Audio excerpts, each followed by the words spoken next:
Hello mga Katanski, so nandito ngayon tayo sa hanging bridge ng Sitio Bayan at sobrang lakas ng ulan at kung nakikita nyo naman napakalakas ng alon ng tubig at saka medyo malaki mga Katanski. Alam nyo mga Katanski, napakahirap mabuhay dito sa Sitio Bayan.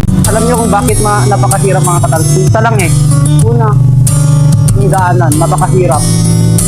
Yung mga taga-bayan mga Katanski, hirap mag-purchase ng mga produkto dyan sa baba, lalong-lalo na yung mga may store, ganun, yung mga ano dyan, may store dyan sa Bayan Lapi, Peña Blanca. Saka kitang-kita nyo mga Katanski, yun yung laging na yun, na-stock siya kasi napakalaki yung tubig, hindi makapunta dito sa kabila kasi nga napakalakas na alon ng tubig mga Katanski. At saka ayan mga Katanski, may mga ano tayo.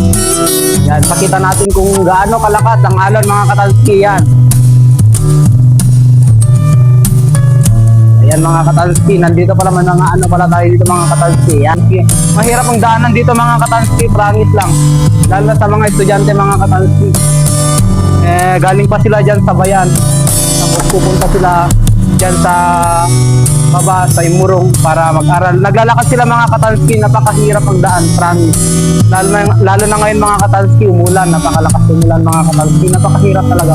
Aminin natin mga Katanski, sana ihiling ko kay Lord. Ihiling ko kay Lord na lang ako ihiling mga Katanski na sana balang araw itong daanan namin at saka itong bridge namin mga Katanski, sana mabigyan ng pansin to mga Katanski.